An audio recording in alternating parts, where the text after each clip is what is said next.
James Cameron's Aliens, 1986, especially in its director's cut, elevates the sci-fi horror of Alien, 1979, into an action-packed survival horror war film. While the theatrical cut is already a masterpiece, the director's cut adds key scenes that deepen the story, especially Ripley's trauma, the fate of Hadley's hope, and the true horror of the xenomorph horde. The director's cut opens with a gut punch. Ripley, Sigourney Weaver, has been in cryosleep for 57 years, only to awaken to a world that has moved on without her. The revelation that her daughter Amanda grew old and died while she was drifting in space adds emotional depth to Ripley's character, reinforcing the tragic cost of her survival.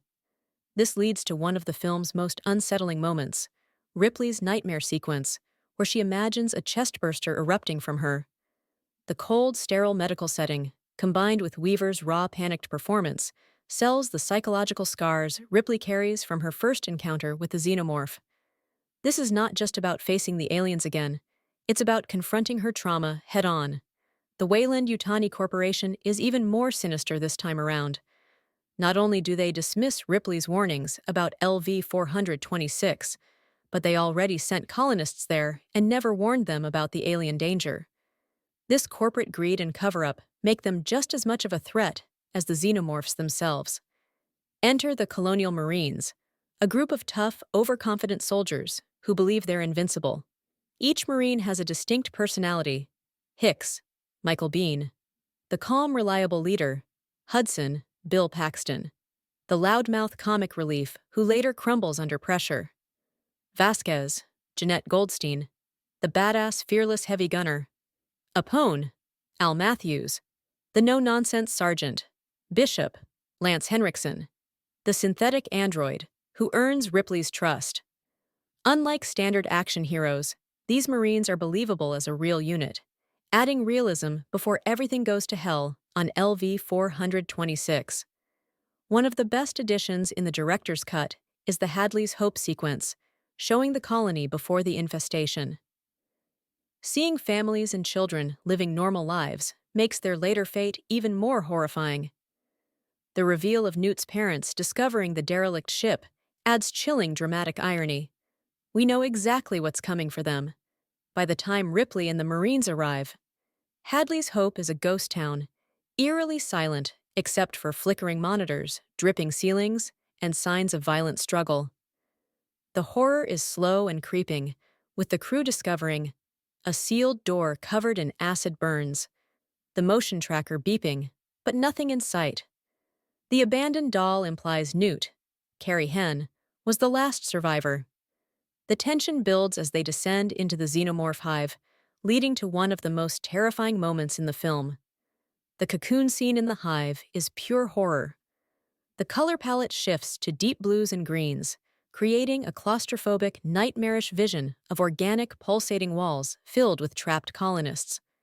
The body horror reaches new heights when one cocooned survivor begs for death, only for a chestburster to explode from her seconds later. The film doesn't just rely on gore. It's the slow realization of being trapped in the xenomorph's breeding ground that makes this scene so terrifying. When the Marines realize they're surrounded, all hell breaks loose.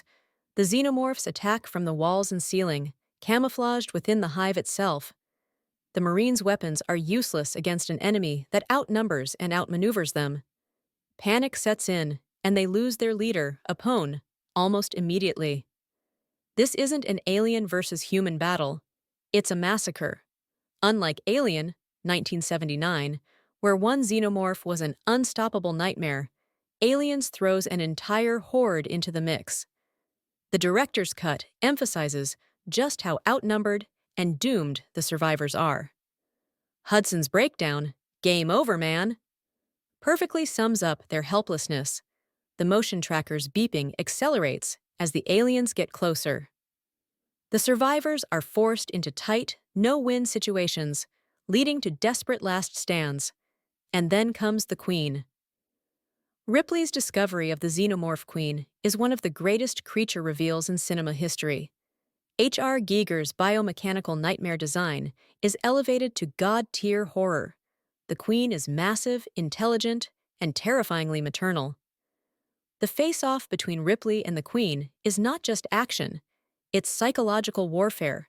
Ripley, armed with a flamethrower and grenade launcher, torches the eggs. The Queen's screech of pure rage signals that the battle isn't over yet. Aliens is a masterpiece of tension, horror, and action. The director's cut adds depth, emotional weight, and richer world building, making it the definitive way to experience one of the greatest films of all time.